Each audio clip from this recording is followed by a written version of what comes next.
half of our sourdough starter, 2 cups of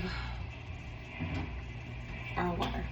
All right, 2 cups of our water, distilled, filtered, whatever you want to call it. And now we're gonna mix the starter in with the water so the flavor gets all spread throughout.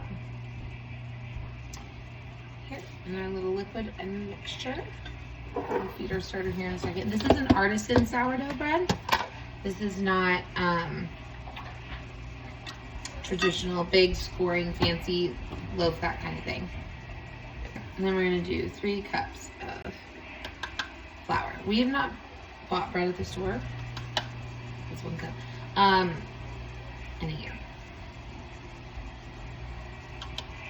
I make sourdough bread every 2 to 3 days. It's 2 cups. And that is 3. So you can tell I've been making it for a while. So my measurements are not like, I don't have a scale. I don't measure my starter because I don't make that specific kind of bread. My sister does. This is our bread. I buy no other kind of bread. So this is our bread. And it ends up messy. That's what happens when I cook scratch. Okay. So as you can see, this is too dry. Too dry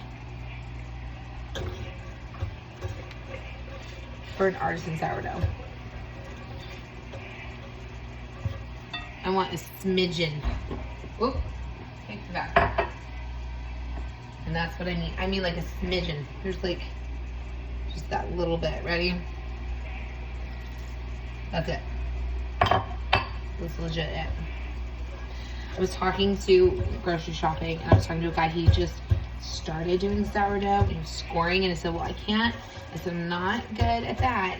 I said, I've not attempted a hard loaf because we just go through it too fast. I said, but I can tell you how to make a really easy, quick, but delicious artisan sourdough bread, because I have learned the cheats and the ways to make it rise within a day, like my mother-in-law. And now, because I've made it so often, but I also just do this, prep it overnight. See how sticky that is? It's just sticky and wet enough. Let me turn it up. Sticky and wet enough. So what we're gonna do is we're going to get a wet towel. Since it's warm in my house, it should be room temperature, like running under the tap, and cover it. Bake it in the morning. Hopefully I remember to do this. This is a longer video.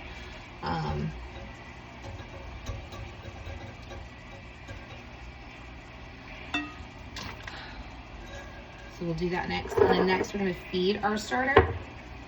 I feed mine right away. I use the discard is what technically it's called. There's a 1/2 cup of flour. It's getting closer to me.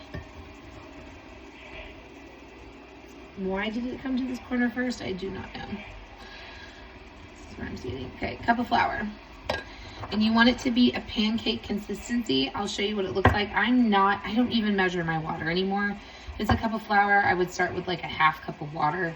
If it's too dry, add a little bit more. Let's look. Another thing I've learned too, if you get a little bit too much water, as it feeds, it pushes more of the water bubbles out on the top, and you might just have some liquid you need to dump out, like into your sink, before you add your discard to make bread again. So here's my consistency.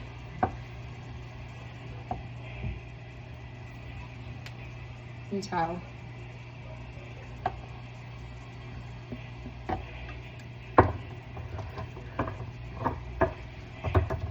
And yes, once my jars get too dirty, I do change jars.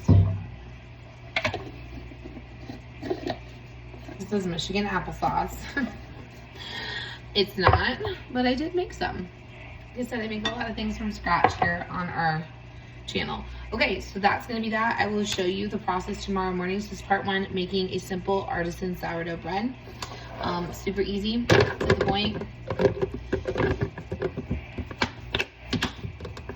Have any questions or other tips and tricks, or what you do for your sourdough bread, let me know. Or if you've never done sourdough bread and now you're excited, let me know.